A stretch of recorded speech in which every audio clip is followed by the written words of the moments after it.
तो आज हम लोग वर्कशॉप स्टार्ट कर रहे हैं। तो आज का जो टॉपिक है हम लोगों का वो है कॉन्सेप्ट आर्ट कैरेक्टर्स। ठीक है। कॉन्सेप्ट आर्ट कैरेक्टर्स बेसिकली हम लोग बात करने वाले हैं मूवीज के बारे में एंड एनिमेशन के बारे में एंड ड्राइंग्स के बारे में बहुत सारी बेसिकली। लेकिन कॉन्सेप्ट आर्ट को थोड़ा सा पहले समझने से पहले हम लोग थोड़ा सा ड्राइंग्स के बारे में जानेंगे कि ड्राइंग क्या होती है बेसिकली, और ड्राइंग से हम लोग क्या सीख सकते हैं, ड्राइंग में हम लोग क्या कर सकते हैं, और ड्राइंग्स को लेके हम आगे कैसे जा सकते हैं with the help of concept art.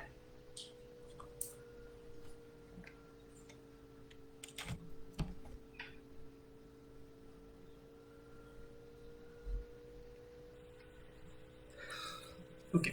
तो अगर हम लोग आज के टाइम को थोड़ा सा नोटिस करें, अगर हम आज के टाइम को देखते हैं तो जनरली जो अगर हम लोग वर्क कर रहे हैं तो बेसिकली हम लोग स्केच करते हैं, ड्राइंग करते हैं, पेंट करते हैं। ठीक है। तो ये जो हिस्ट्री है बेसिकली ये हम लोगों का है बेसिकली, अगर देखा जाए तो मैसेज कन्वे करने का तरीका। जैसे सपोज दैट अगर आपके मन में कुछ आइडियाज हैं, कुछ कॉन्सेप्ट्स हैं, कुछ आप थॉट रखते हो अपने मन में, तो आप लोगों से शेयर करते हो या शेयर करना चाहते हो। तो जनरली जो अगर हम लोग पहले की थोड़ा सा पास की तरफ जाएं तो हम लोग क्या करते थे, हम लोग वॉल्स पे पेंट कर रहे हैं, हम लोग स्केचिंग करते थे वॉल्स पे। ठीक है। और हम लोग जब मूवीज पे भी काम करते थे तो हम लोग डायरेक्टली शूट करते थे। बट एक नया ट्रेंड आया जिसका नाम हम लोगों ने थोड़ा समझा, तो एनिमेशन हमने उसको बोला। क्या बोला? एनिमेशन। तो बेसिकली एनिमेशन क्या है? कोई ऐसी चीज क्रिएट करना जो कि रियलिटी में नहीं हो सकती है। ठीक है। जिसको आप रियल में फील नहीं कर सकते, आप उसको आप ऐसा क्रिएट नहीं कर सकते मोमेंटम। तो आप लोग क्या करते हैं, हम लोग उसमें कॉन्सेप्ट आर्ट को लेकर आते हैं। तो बेसिकली कॉन्सेप्ट आर्ट क्या है? कॉन्सेप्ट मतलब एक विचार, एक थॉट जो किसी के भी मन में आ सकता है। कोई भी थॉट हो सकता है, कोई भी इमेजिनरी थॉट हो सकता है जिसको लेके, जैसे सपोज दैट किसी का कोई ख्वाब होता है कि मेरी दुनिया ऐसी हो, या मेरी दुनिया कुछ अलग टाइप की दिखे, या मैं ऐसा सोचता हूँ मेरा जो इन्वायरमेंट है वो डिफरेंट हो। और जो हम लोग की कैरेक्टर्स होते हैं, जो हमारी ड्रेस है, हम कभी कभार खुद में एक सुपर हीरो महसूस करते हैं।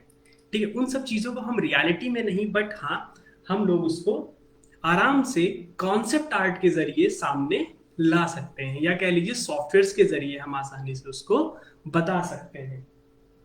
ठीक है। तो जैसे कॉन्सेप्ट आर्ट में हम लोगों ने नोटिस किया है कि जैसे अब थोड़ा इमेजिनेशन की बात करते हैं, जैसे मूवीज, जैसे आपकी मूवी एवेंजर हो गई, मार्वल्स की मूवीज हो गई, आपकी अवतार मूवी हो गई। ठीक है। बहुत सी ऐसी कार्टून्स एनिमेशन मूवीज हो गई जिनमें हम लोग आगे वर्क देखते हैं, कैसे इमेजिनेटिव वर्क। तो ये फर्स्ट पोस्टर है इसका, कॉन्सेप्ट आर्ट का। ओके। तो अब स्टार्ट करते हैं हम लोग। अब इसका ये सेकंड पोस्टर है जिसपे लिखा हुआ है what is concept art.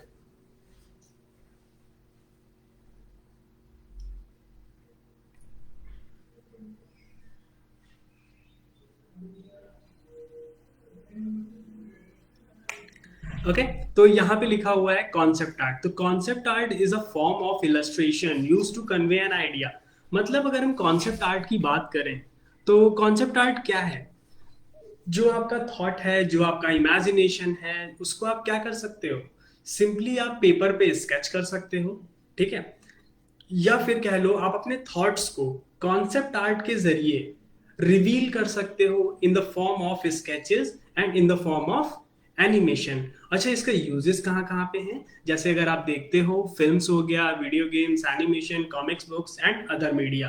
Other medias में क्या आता है? जैसे सपोज दैट अगर आपने मान लो कॉन्सेप्ट आर्ट के जरिए, जैसे सपोज आपको कुछ एडवर्टाइज निकालना है, एडवर्टीजमेंट्स क्रिएट करने हैं, या कुछ छोटी सी एनिमेशन वीडियोस क्रिएट करनी है, तो इसके जरिए हम कॉन्सेप्ट आर्ट को बना सकते हैं। सपोज जैसे मान लीजिए आपके थॉट्स में कोई सुपर हीरो है, लाइक अ सुपर हीरो। जैसे अगर मैं बात करता हूँ एक आयरन बॉडी कैरेक्टर जो कि रेड कलर का पेंटेड है, तो उसका थॉट अगर हम इस बात की बात करें, जैसे सपोज वो क्या होगा, आप एक गोल्डन मास्क लगा रखा है उसने, रेड कलर का, आयरन बॉडी पूरा, तो हमारे दिमाग में किसका इमेजिनेशन आता है? आयरन मैन का। ठीक है। ब्लू कलर का कॉस्ट्यूम है, एक लंबा सा कपड़ा है रेड कलर का। तो उसको अगर हम लोग बात करें तो किसका, किसी सुपर हीरो की एक इमेज बनती है, लाइक अ सुपरमैन। ठीक है। तो यहाँ पे हम लोग कॉन्सेप्ट आर्ट को किस कैटेगरी में बांट सकते हैं उसकी बात करते हैं। देखो अब यहाँ पे आप बात आती है, एक क्वेश्चन और है हमारे सामने, importance of concept art. Concept art की इंपॉर्टेंस क्या है हमारी लाइफ में, या हम इसको कैसे यूज करते हैं अपने आइडियाज को शेयर करने में। ठीक है, तो इंपॉर्टेंस मतलब उसका महत्व क्या है कॉन्सेप्ट आर्ट का। अगर हम लोग कोई भी थॉट, जैसे मैंने भी थोड़ी देर पहले बताया, कोई भी थॉट जो आपके मन में आता है, जो भी आपके पास थॉट्स हैं, इमेजिनेशंस हैं, powerful, super women, Superman, like जैसे भी कोई ड्रीम्स, अगर आपकी कोई ड्रीम है कैरेक्टर्स को लेके या अपनी ही लाइफ को लेके, लाइक जैसे अगर हम अपनी लाइफ में खुद को एक सुपर हीरो मानते हैं, तो हम कैसे अपने खुद को रिवील कर सकते हैं with the help of concept art. अच्छा, इसी के अंदर कुछ कैटेगरीज भी आती हैं। जैसे कॉन्सेप्ट आर्ट कितनी कैटेगरीज में डिवाइडेड होता है, वो है आपकी 5 टाइप्स की। तो यहाँ पे 5 टाइप की कैटेगरीज यहाँ पे दे रखी हैं। फर्स्ट है आपकी ऑर्गेनिक, सेकंड है आपकी इनऑर्गेनिक। ऑर्गेनिक बेसिकली कौन सी चीजें होती हैं? ऑर्गेनिक वो चीजें होती हैं जो बेसिकली हम कहते हैं जिनको लिविंग थिंग्स। लिविंग थिंग्स मतलब जैसे ह्यूमन बींग्स, ठीक है। जो हमारी मूवीज भी होती हैं उनमें भी कैरेक्टर्स कैसे होते हैं? सुपर हीरोज या सुपर वुमेन्स। बट इसके साथ एक चीज और आती है, जैसे क्रीचर्स लाइक एलियंस, ठीक है। तो एलियंस भी जो हमारे होंगे वो किस में आएंगे? ऑर्गेनिक में आएंगे। तो उनको हम लोग क्या कहते हैं? Concept art characters. ठीक है, क्या कहते हैं? Concept art character. तो वो हमारे ऑर्गेनिक में इंक्लूड किए जाते हैं। सेकेंड थिंग एक आती है फिर इनऑर्गेनिक। इनऑर्गेनिक हम किन चीजों को कहते हैं? लाइक जैसे जो लिविंग थिंग्स नहीं होती हैं। लिविंग थिंग कौन सी? जिनमें अपनी खुद की जान नहीं होती है, जो अपने आप मूवमेंट नहीं कर सकते, जो अपने आप चल नहीं सकते, वो कौन किस में आएंगे? आपके इनऑर्गेनिक में आएंगे। लाइक जैसे क्या कह सकते हैं हम लोग? वेपन्स। वेपन्स क्या होते हैं? हथियार जिनको कहते हैं। व्हीकल्स मतलब ट्रांसपोर्टेशन सिस्टम। सेकंड क्या है आपके? प्रॉप्स।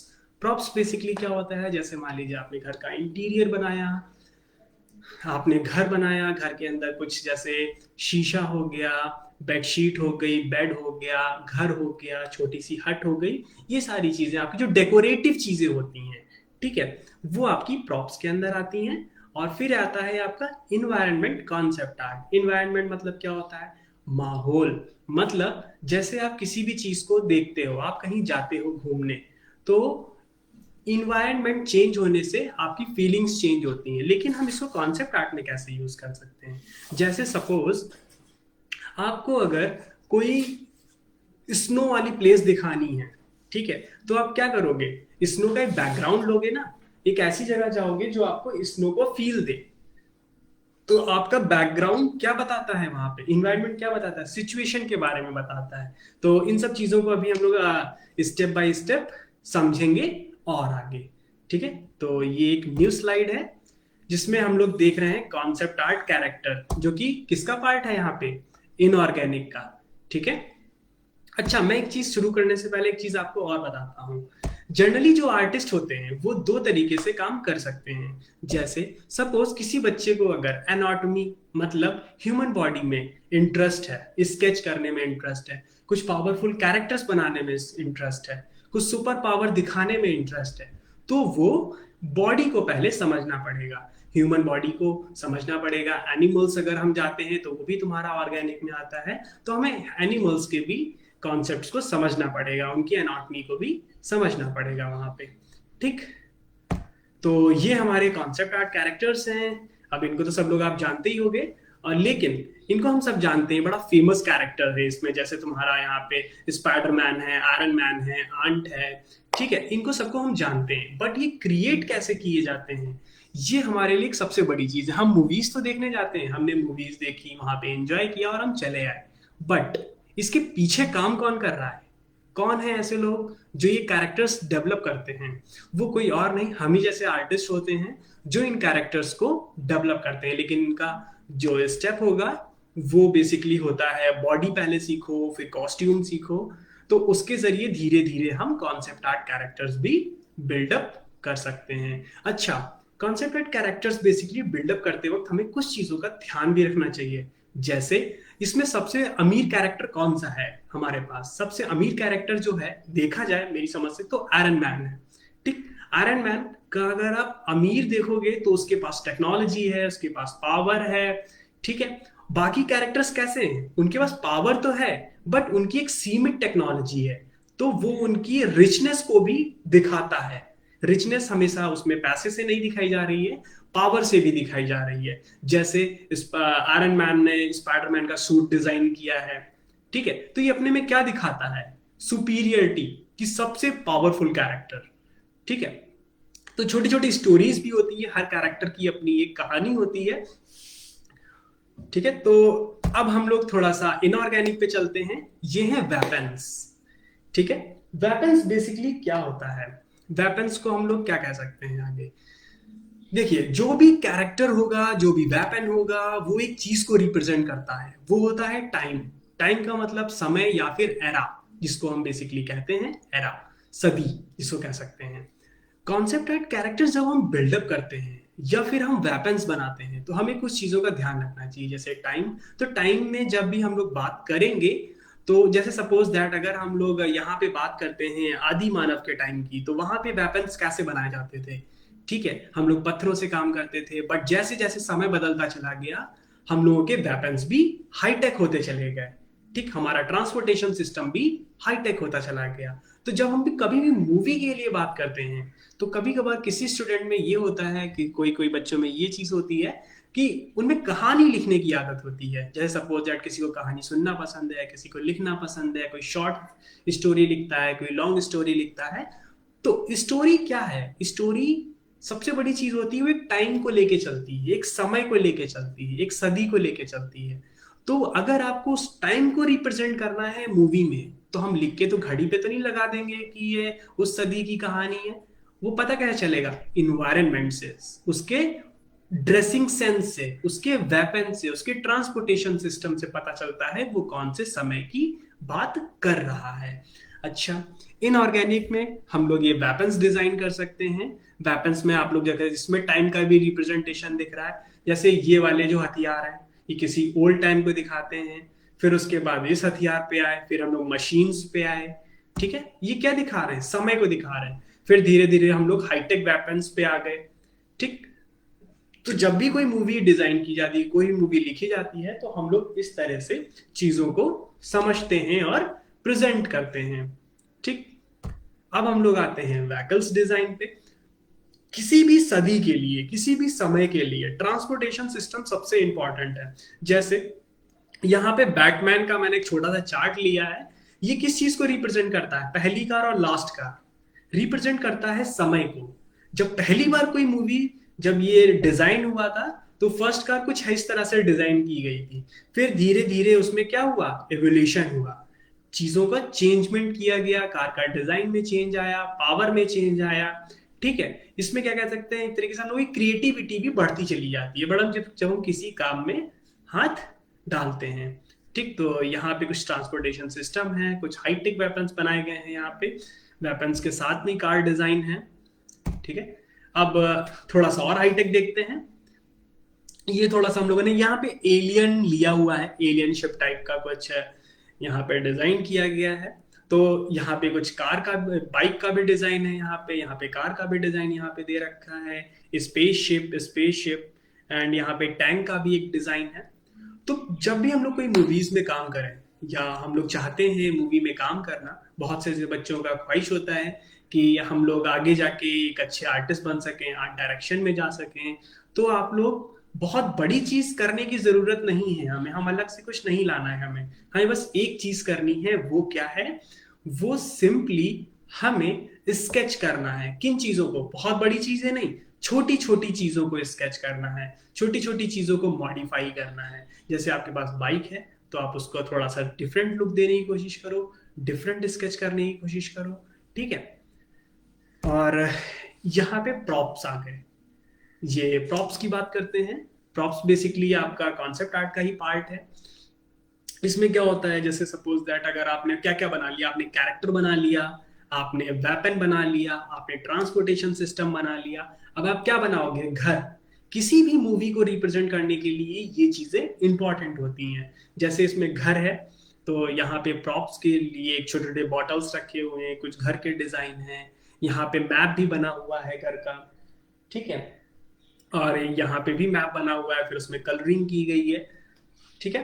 तो इस तरह से हम घर के वेरिएशन में डिजाइन बना सकते हैं। अच्छा, मैं एक चीज और कहना चाहूंगा, जरूरी नहीं है कि हर बार हम लोग मूवीज के लिए ही काम करने जाएं। हम लोग गेम्स के लिए भी काम कर सकते हैं। आपने बहुत से ऐसे गेम्स खेले होंगे जिनमें छोटे छोटे घरों का, छोटे छोटे जैसे सपोज दैट किसी ने कोई छोटा सा घर बना रखा है, कहीं पे छोटा सा पॉन्ड बना रखा है, किसी ने छोटा सा गमला, छोटे से पौधे, या फिर कह लो विंडो, विंडो पे कोई डिजाइन या कर्टन्स। इन सारी छोटी छोटी चीजों को भी हम एज अ स्केच आर्टिस्ट कह लो, या फिर कह लो एज अ 3D आर्टिस्ट या 2D आर्टिस्ट के तौर पे हम इसमें का वर्क कर सकते हैं। ये देखो, हम लोगों ने बहुत से ऐसे गेम खेले होंगे। उन गेम्स में क्या होता है, जब आपको एक लेवल पार कर जाते हो तब आपको बहुत सारे गोल्ड के सिक्के देखने को मिलते हैं। ठीक है, बहुत सारे सिक्का, बहुत सारा सोना आपको एज अ गिफ्ट के तौर पे मिलता है। तो वो सारी चीजें पहले स्केच की जाती हैं, फिर उसके बाद उनको 3D मॉडल, देन उनके बाद कलर, देन उनके बाद रियल टाइम ग्राफिक्स में डाला जाता है। ठीक है। अभी मैंने एक वर्ड का इस्तेमाल किया है, real time graphics. What is real time graphics, इसको हम लोग थोड़ी देर में समझेंगे। ठीक है। ये देखो, यहाँ पे हम लोगों ने एक घर बना रखा है। अब बात करते हैं इन्वायरमेंट कॉन्सेप्ट आर्ट। ये एक लास्ट पड़ाव है इससे 5 में से। अभी तक हम लोगों ने सारी चीजों को समझा। इन्वायरमेंट लास्ट में आते हैं। इन्वायरमेंट पे फर्स्ट क्या था, कॉन्सेप्ट आर्ट कैरेक्टर, जिसमें हम लोग बात करते हैं ड्रेस की, कि ड्रेस कैसे बनाई जाती है या ड्रेस कैसे हम लोग प्रेजेंट करते हैं। ठीक है। सेकंड थिंग क्या थी हम लोगों की, सेकंड थिंग में हम लोगों ने बनाया था यहाँ पे कॉन्सेप्ट वेपन्स। वेपन्स को दिखाया, वेपन्स के बाद हमने व्हीकल्स को दिखाया, व्हीकल्स के बाद हम लोगों ने घरों के डिजाइन को दिखाया, फिर उसके बाद इन्वायरमेंट, मतलब आसपास का नेचर कैसा होगा। जैसे सपोज दैट आप लोगों ने बाहुबली मूवी देखी होगी, उसमें कैसा इन्वायरमेंट लिया गया है, जंगल का, पानी का, झरने का। उसका घर जो है महल टाइप का है। ये सब चीजें किस चीज को रिप्रेजेंट करती हैं, राजा महाराजाओं के टाइम के। ठीक। अगर सिंपल हम कैरेक्टर रखें और पीछे कोई बैकग्राउंड न दें तो क्या पता चलेगा, पता चलेगा वो किस टाइम को रिप्रेजेंट कर रहा है, किस सिचुएशन को रिप्रेजेंट कर रहा है, नहीं पता चलेगा। तो उसके लिए हमें इस तरह के बैकग्राउंड्स को भी क्रिएट करना पड़ता है। ठीक है। जिसके लिए हमें किस किस चीज की नॉलेज होनी चाहिए, हमें पर्सपेक्टिव की नॉलेज होनी चाहिए, हमें ड्राइंग का नॉलेज होना चाहिए, हमें डिस्टेंस पता होनी चाहिए, पर्सपेक्टिव में कैसे ली जाती है। सबसे इंपॉर्टेंट चीज, हमें कलर सेंस पता होना चाहिए कि सुबह कैसी होती है, शाम कैसी होती है, रात में कलर कैसे होते हैं। और उससे बड़ी बात, जब दिन होता है तब ऑब्जेक्ट कैसा रिफ्लेक्शन देता है लाइट पड़ने पर, शाम में कैसा देता है, दिन में कैसा देता है। तो हमें लाइट की भी स्टडी इन्वायरमेंट में करनी पड़ती है। ठीक है। तो ये सारी जो 5 चीजें हैं, ये आपके कॉन्सेप्ट आर्ट को क्रिएट करने में हेल्प करती हैं मूवी के अंदर। ठीक है। ये कॉन्सेप्ट आर्ट जो है वो एक मूवी बनाना, वीडियो बनाना, गेम डिजाइन करना, एडवर्टीजमेंट क्रिएट करना, इन सब में आपको ये सब चीजें हेल्प करती हैं। ठीक है। ये देखो, एक एनवायरनमेंट है यहाँ पे।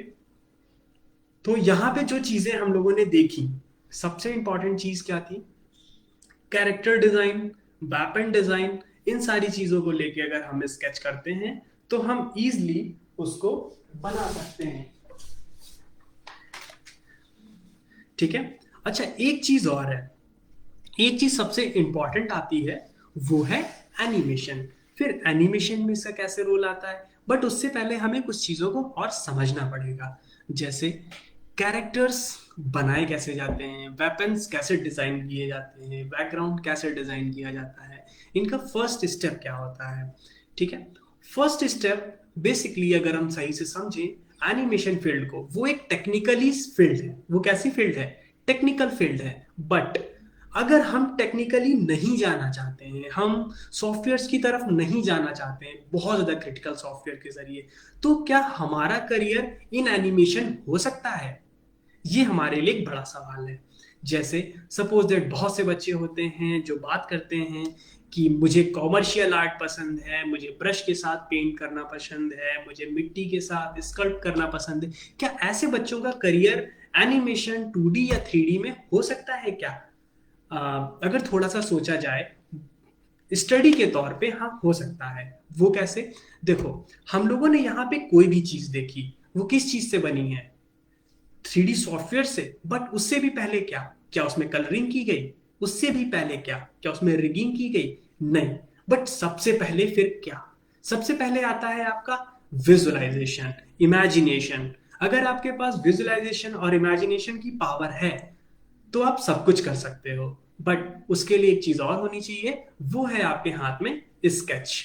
अगर आप चीजों को स्केच करना चाहते हो या स्केच करना थोड़ा बहुत भी जानते हो, बहुत ज्यादा एडवांस स्केचिंग की भी जरूरत हो सकती है, लेकिन बहरहाल बहुत ज्यादा एडवांस स्केचिंग नहीं आती, बट हाँ, हम स्टार्ट कर सकते हैं इस तरह के कार्टून्स स्केच करके, जो कि आपके यहाँ सामने 2D एनिमेशन के नेम से खुले हुए हैं। ठीक है, ये कुछ मूवी के पोस्टर्स हैं, आप इन मूवी को देख सकते हो। जो भी चीजें आप इसमें छोटा मोटा एनिमेशन देखोगे, जिस तरह से एनिमेट किया जाता है, छोटे छोटे पार्ट्स को लेके छोटे छोटे वीडियोस शॉर्ट लिए जाते हैं, फिर कई सारे वीडियोस को कनेक्ट करके एक पूरी मूवी बनाई जाती है। ठीक है, तो इसको स्टार्टअप करने से पहले आपको स्केच करना होता है। एनिमेशन के अंदर भी डिवीजन होता है, pre production, production, post production. Pre production basically सारा काम करता है आइडियाज का, प्रोडक्शन करता है बिल्डअप करने का, पोस्ट प्रोडक्शन करता है उसको फाइनल एडिट करने का। बट अगर हम सॉफ्टवेयर को थोड़ी देर के लिए किनारे करें, तो हम लोग कैसे काम करेंगे एनिमेशन के अंदर? तो वो आता है आपका पार्ट प्री प्रोडक्शन का। प्री प्रोडक्शन बेसिकली क्या कहता है? प्री प्रोडक्शन का सबसे पहला वर्ड होता है आइडिया। सपोज दैट आपके पास कोई थॉट है, कोई आइडिया है, कोई विचार है, तो आप क्या कर सकते हो? उसको आप स्केच कर सकते हो। और वो थॉट कैसा भी हो सकता है, किसी की ड्रेस के रूप में हो सकता है, किसी के कमरे को सुंदर बनाने के रूप में हो सकता है, कि मैं चाहता हूँ कि मेरे घर कमरे की छत पे क्या कहते हैं उसको, चांद निकल के आए, सितारे लटक रहे हों, और एक बड़ा सा कोई मून मेरी छत के ऊपर दिख रहा हो। तो ऐसी चीजें जो आप इमेजिन करते हो बट वो कभी भी होती नहीं है, तो आप इन सब चीजों को एनिमेशन के जरिए या फिर कह लो स्केच के जरिए आप बनाओ, उनको बनाओ। अपनी छोटी छोटी स्टोरीज लिखो, अपनी कहानियों को स्केच करो। कहानियां स्केच करना बहुत इंपॉर्टेंट है। अगर आप कहानियां स्केच करना सीख गए तो आप एनिमेशन के अंदर बहुत इजीली काम कर सकते हो। ठीक है, तो ये रहा आपका थोड़ा सा पार्ट 2D का। 2D एनिमेशन में बेसिकली आप स्केच करते हो पहले चीजों को प्री प्रोडक्शन के अंदर। सबसे पहले आइडियाज, आइडियाज के बाद उन आइडियाज को स्केच किया जाता है। देन हम लोग पहुंचते हैं पोस्ट प्रोडक्शन में। ठीक, बट प्री प्रोडक्शन का काम थोड़ा सा और ज्यादा होता है, जो कि हम लोग नेक्स्ट स्टेप में समझेंगे। ओके,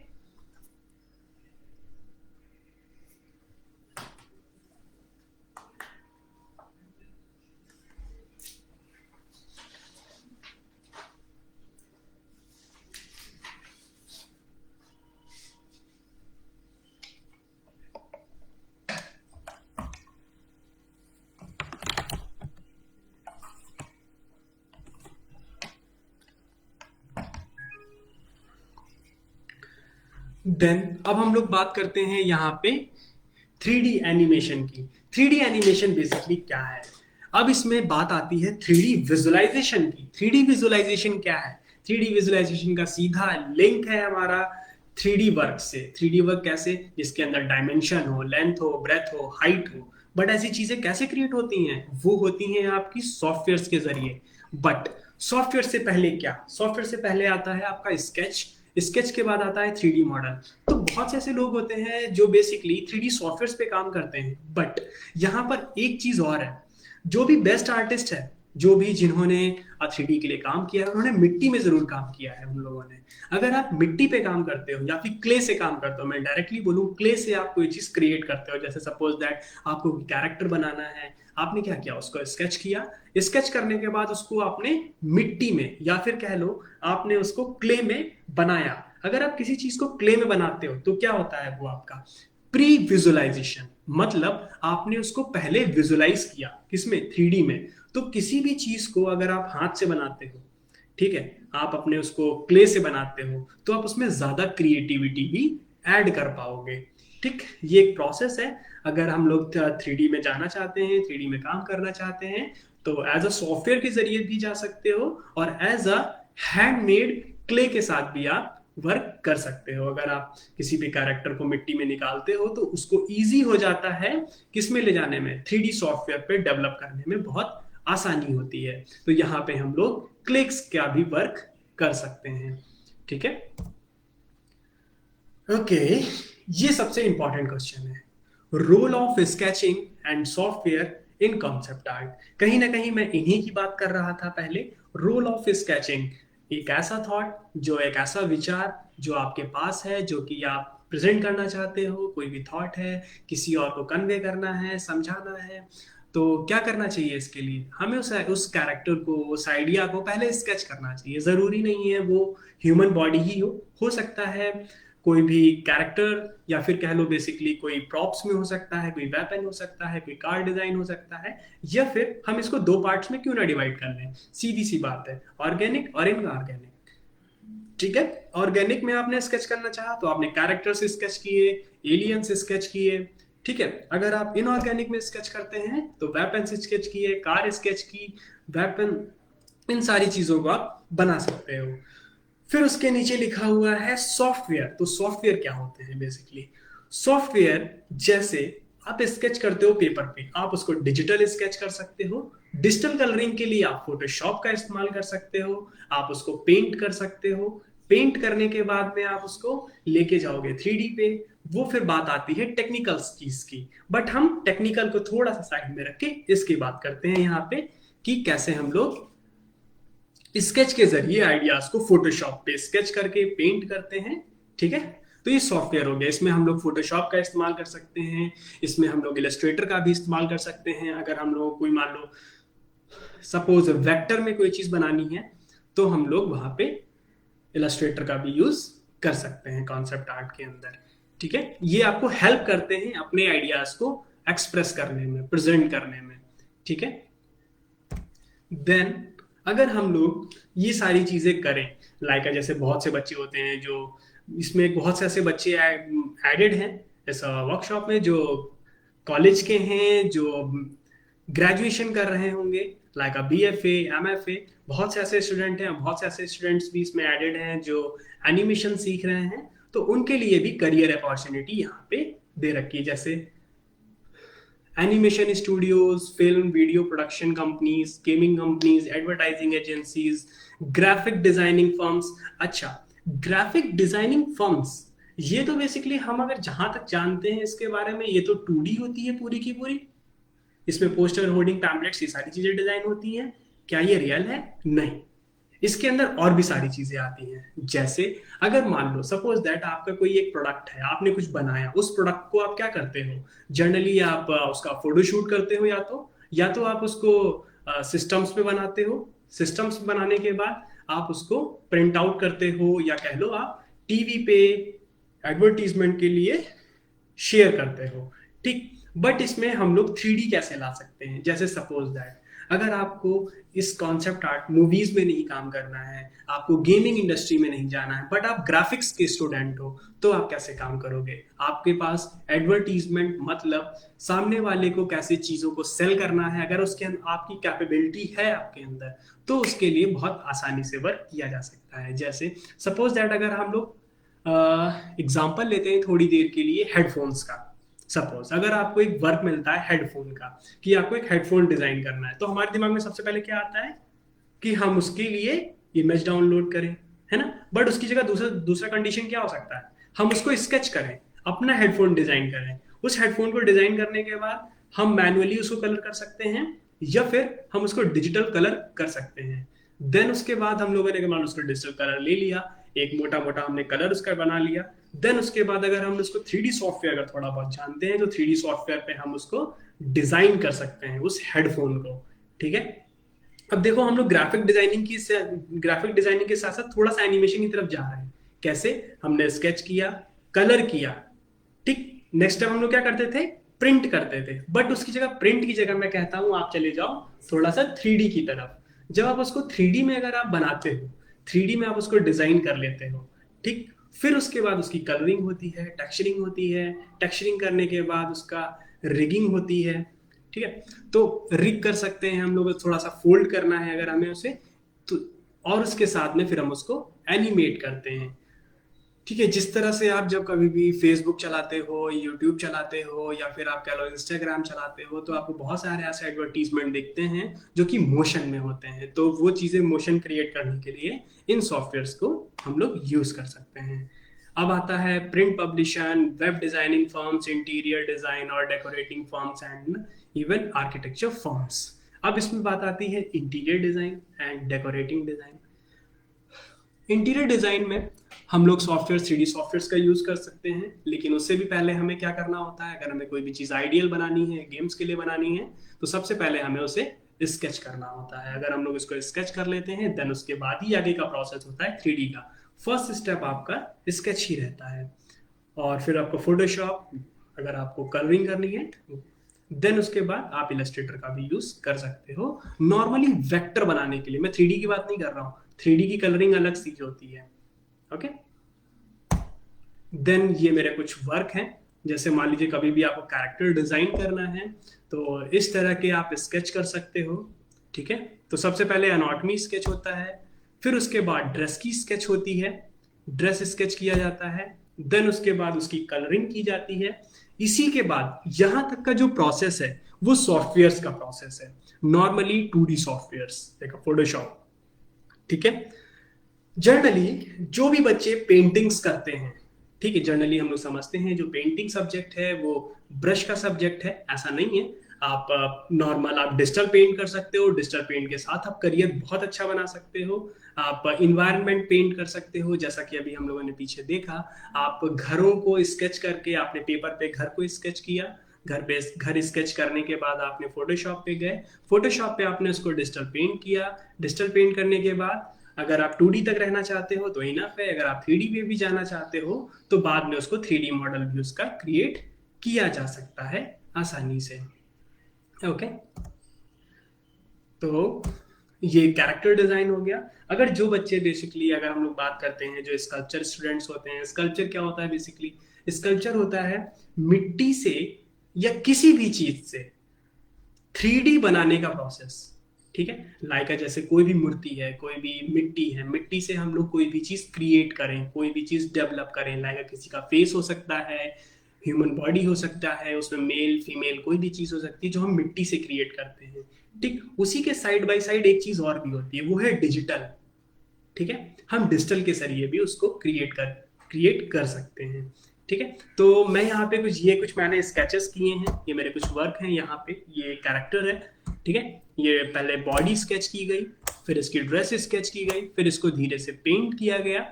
इसी के साथ मैं आप लोगों को कुछ स्केचेस दिखाने जा रहा हूँ, कुछ एडवांस स्केचिंग के जो आपको स्केचिंग में हेल्प कर सकते हैं। ठीक है, तो ये एक वीडियो है जो मैं आपके साथ शेयर करता हूँ। ओके, ये रहा।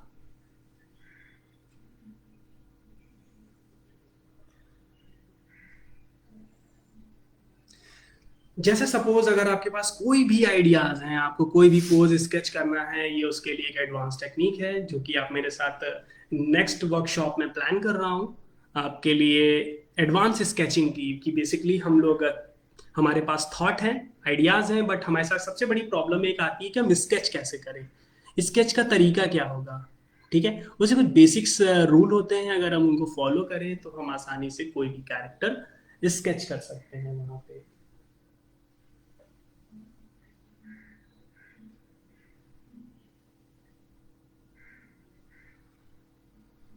कैरेक्टर्स डिजाइन करते वक्त हमें कुछ चीजें, जैसे सपोज दैट अगर हम लोग कोई भी कैरेक्टर देखते हैं नेट पे, तो हम लोग क्या करते हैं, हम लोग उसको ड्रेस के साथ स्केच करने लग जाते हैं। तो वहां पे हमसे कुछ मिस्टेक्स हो जाती हैं। जैसे सपोज अगर हम लोग ड्रेस के साथ कॉपी कर रहे हैं उसको, तो हम लोग उसको बहुत जल्दी से ऑब्जर्व करके एकदम एज इट इज उसकी ड्रेस नहीं बना सकते। तो सबसे पहले हम लोग प्रोसेस जो है वो सबसे पहले न्यूड स्टडी का होता है, न्यूड बॉडी। न्यूड बॉडी का मतलब होता है विदाउट क्लोथ्स। हम लोग क्या करते हैं, सबसे पहले आप कुछ स्केचेस लो या कुछ इमेजेस लो, उनको आप इस तरह से सिंपल लाइंस में, सिंपल ब्लॉक्स में स्केच करने की कोशिश करो। जब आप इस तरह से स्केच कर लेते हो, देन उसके बाद आप उस पर ड्रेस भी क्रिएट कर सकते हो। तो सबसे पहला प्रोसेस होता है आपका न्यूड स्केच का। बट न्यूड स्केच करने के लिए हमें थोड़ा सा प्रैक्टिस की जरूरत होती है, क्योंकि ह्यूमन बॉडी एक प्रोपोर्शंस का स्टडी है, उसमें हमें प्रोपोर्शंस को स्टडी करना पड़ता है। तो जो कि ये वीडियो है थोड़ा सा देखो आप लोग, फिर आगे हम लोग और बात करते हैं।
ये कुछ सिंपल टेक्निक है। अगर हम किसी भी न्यूड बॉडी को ऑब्जर्व करते हैं तो उसको बेसिकली हम दो तीन तरीके से बना सकते हैं। तो उसमें एक तरीका जो है वो है ब्लॉकिंग का।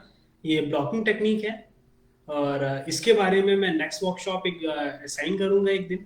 तो इस टेक्निक को भी हम समझेंगे, एडवांस स्केचिंग के टेक्निक को, कि बेसिकली हम लोग कैसे बॉडी स्केच कर सकें जो कि हमें हेल्प करेगी कैरेक्टर बिल्डअप करने में, कैरेक्टर्स के पोज बिल्डअप करने में, कैरेक्टर्स की ड्रेस बिल्डअप करने में।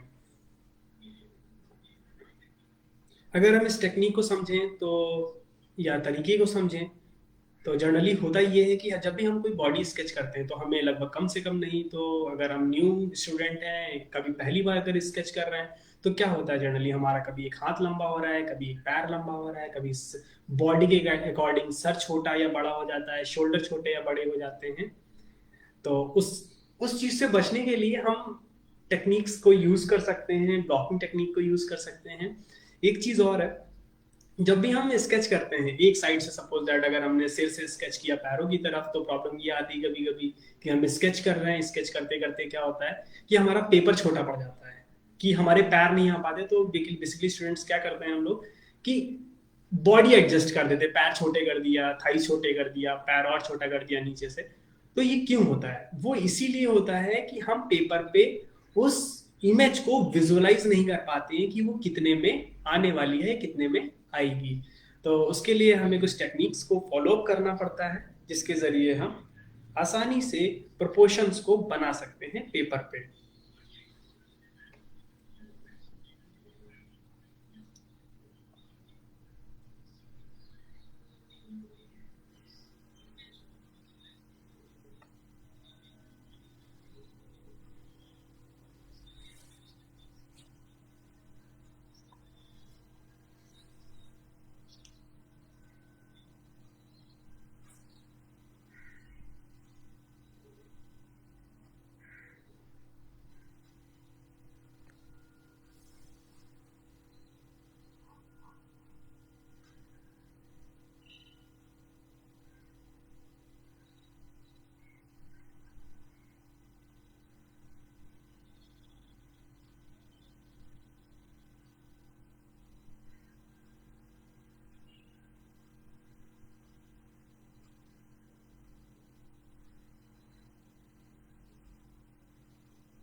तो यहाँ पे मैंने कुछ स्केचेस स्केच कर रखे हैं जो एक फॉर्म को प्रेजेंट कर रहे हैं इजी से इजी वे में, कि अगर हम कोई भी पोज अपने माइंड में रखते हैं, या कोई पोज हमारे इमेजिनेशन में है जो कि हम सोच रहे हैं बट स्केच नहीं कर पा रहे। कभी कभार हम लोग विजुलाइज करते हैं बट अप्रोप्रिएट तरीके से हम लोग उसको पेपर पे नहीं उतार पाते। तो जनरली अगर हम एक कॉर्नर से स्टार्ट करते हैं तो कभी हाथ या पैर लंबे हो जाते हैं। तो उससे बचने का एक सिंपल तरीका है, हम लोग फॉर्म को समझे पहले।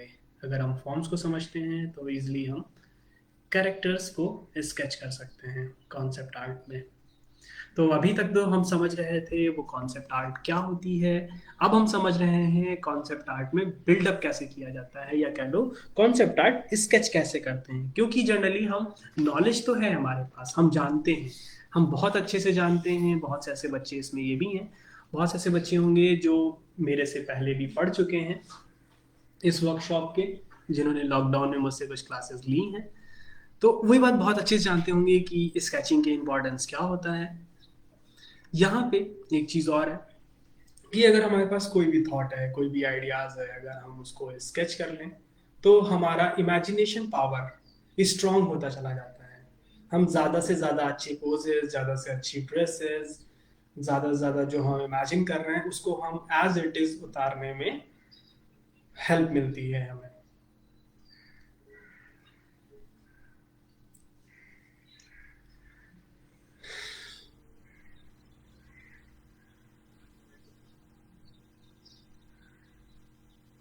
आप लोगों को कोई क्वेश्चन करना हो तो आप लोग नीचे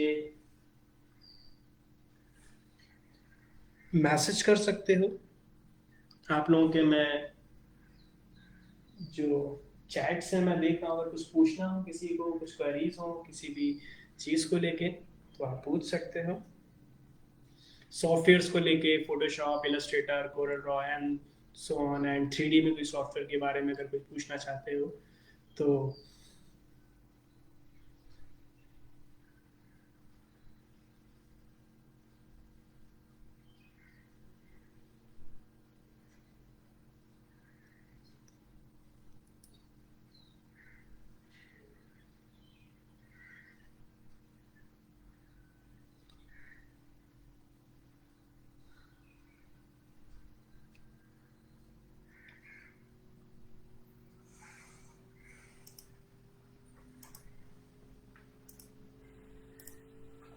ये बेसिक की लाइन है यहाँ पे स्केच के लिए।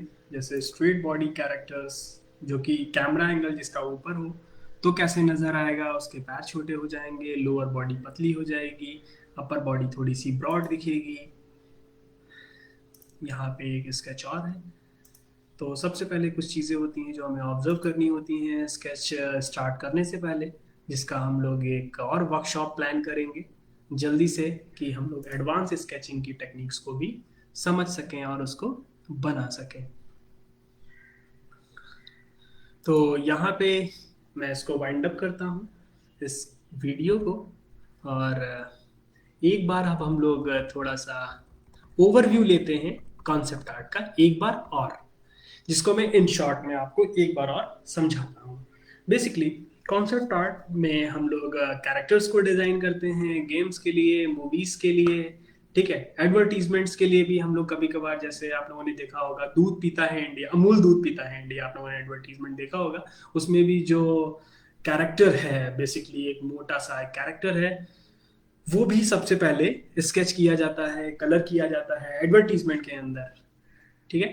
तो ये उसके कुछ, ये what is a concept art आप लोगों को समझ में आया होगा कि ये एक इलस्ट्रेशन की फॉर्म है जो हम लोग गेम्स के लिए, एनिमेशन के लिए, कॉमिक बुक्स के लिए भी डिजाइन करते हैं। Then importance of concept art, concept art basically 5 types की होती है जो कि 2 पार्ट्स में डिवाइडेड है, organic and inorganic. Organic concept art characters जिसमें आप बॉडी के स्केचेस कर सकते हो, उनकी ड्रेस डिजाइन कर सकते हो, जो कि हम लोग नेक्स्ट वाली वर्कशॉप में समझने वाले हैं कि बॉडी कैसे बनाई जाती है डिफरेंट डिफरेंट पोजेज में, उनकी ड्रेस कैसे डिजाइन कर सकते हैं, चाहे वो फीमेल कैरेक्टर हो, मेल कैरेक्टर हो, चाहे वो कोई एलियन कैरेक्टर हो। देन वेपन्स इनऑर्गेनिक का पार्ट है ये। Vehicles inorganic. प्रॉप्स, इनका डिजाइन देखिए इसमें दिखाया भी गया है बेसिकली, कि जैसे स्केच कर रखा है, स्केच करने के बाद इसको डिजिटल पेंट कर रखा है यहाँ पे, ओके। तो यहाँ पे किस चीज, किस सॉफ्टवेयर का यूज आया, सिर्फ प्री प्रोडक्शन के अंदर यूज आया तुम्हारा फोटोशॉप का, ठीक है। इसमें हम लोग इलस्ट्रेटर का भी यूज कर सकते हैं।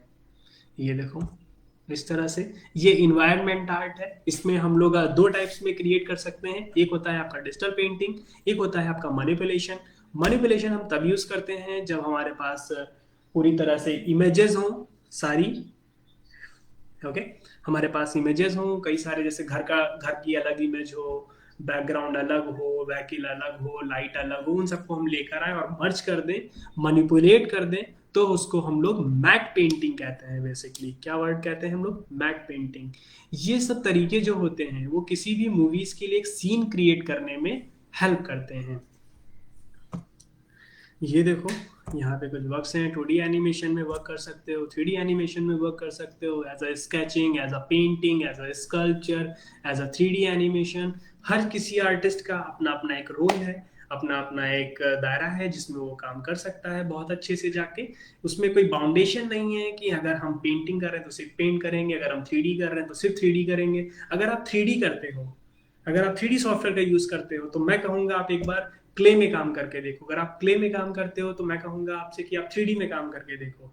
ठीक है? अगर आप लोग काम करते हो ब्रश और पेंट से, अगर आपके पास लाइट की स्टडी है, आपके पास लाइट का नॉलेज है, आप जानते हो कि सुबह की जो पत्ती होगी, सुबह की जो धूप होगी, आपने वाटर कलर में कभी पेंट किया होगा, तो सेम नॉलेज, सेम स्ट्रैटेजी आप इसमें भी यूज कर सकते हो in the form of digital painting और अ मैट पेंटिंग। तो यहाँ पे हम लोगों ने सॉफ्टवेयर्स एंड इसकी अब कंपनीज के बारे में देखा। यहाँ पे किन किन चीज़ों में हम जा सकते हैं, बहुत सी अपॉर्चुनिटीज़ है। बिकॉज अभी लॉकडाउन हुआ है तो डिजिटल बहुत तेज़ी से बढ़ा है। ठीक है? तो इस डिजिटल इंडिया का हम लोग और आगे बढ़ाते हैं। ये कुछ स्केचेस जो आपने देखे हैं। अगर किसी को कुछ क्वेश्चन करना है, कुछ पूछना है, क्वेश्चन आया है क्या इसमें? सर डिजिटल पेंटिंग कब बताएंगे?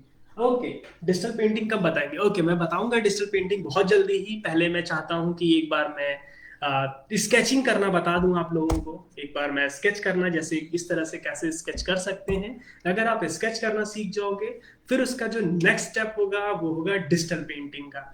और हम लोग इस तरह के भी स्केचेस का यूज कर सकते हैं, जैसे इन्वायरमेंट स्केच, बैकग्राउंड के लिए आप प्रॉप्स स्केच कर सकते हो, वेपन्स स्केच कर सकते हो। इन सब चीजों को भी आप डिजिटल पेंट में बना सकते हो। और क्या क्वेश्चन आया है?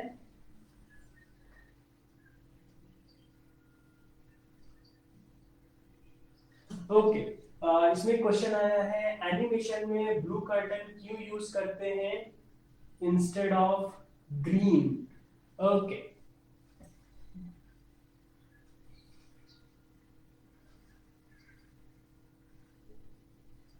बेसिकली अगर हम लोग ग्रीन कर्टन नहीं कहते, बेसिकली उसको कर्टन भी वर्ड यूज नहीं किया जाता है, उसमें हम लोग क्या वर्ड यूज करते हैं? Green Croma.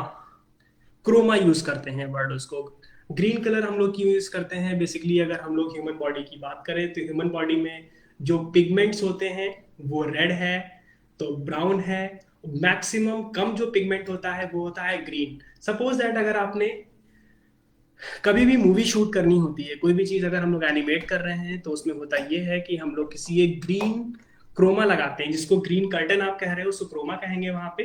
क्रोमा आप लगाते हो, देन उसके आगे एनिमेशन किया जाता है। एनिमेशन के बाद क्या होता है, जो सॉफ्टवेयर पे जाके हम उसका बैकग्राउंड रिमूव करके एक दूसरी इमेज लगा देते हैं। ठीक है? दूसरी इमेज लगा देते हैं, तो उसमें होता है ये, बेसिकली ये बेनिफिट होता है ग्रीन क्रोमा का, कि जब हम लोग बैकग्राउंड रिमूव करते हैं तो हमारी बॉडी में ग्रीन कलर के पिगमेंट्स, या कह लो ग्रीन कलर की इंटेंसिटी बहुत ज्यादा कम होती है, बहुत ही कम होती है। तो हम लोग उसमें आसानी से बैकग्राउंड को रिमूव कर सकते हैं। सपोज अगर अगर हम उसी जगह रेड कलर यूज करें, ब्लैक कलर यूज करें, व्हाइट यूज करें, तो वहां पे क्या होगा, हमारी जो स्किन है, अगर रेड कलर यूज करते हैं तो हमारी जो स्किन है उसका कलर भी रेड है, बैकग्राउंड का भी कलर रेड है, तो वो दोनों को एक ही समझ के वो रिमूव कर देगा, तो वहां पे ट्रांसपेरेंसी आ जाएगी। तो इसीलिए हम लोग ग्रीन क्रोमा यूज करते हैं, ब्लू क्रोमा भी यूज करते हैं। सिचुएशन के अकॉर्डिंग दोनों का प्रोसेस भी सेम है। सिचुएशंस के हिसाब से, शूट के हिसाब से हम लोग ग्रीन और ब्लू का यूज करते हैं। ओके, और कोई क्वेश्चन है किसी का? ओके, तो आप लोगों के पास, सबके पास आई थिंक मेरा नंबर चला गया होगा। और एक चीज है, जिन बच्चों ने इस वाली वर्कशॉप पे रजिस्टर किया है, और उन लोगों को जब नेक्स्ट वर्कशॉप होगी उसका जो लिंक होगा वो आपको मेल में मिल जाएगा।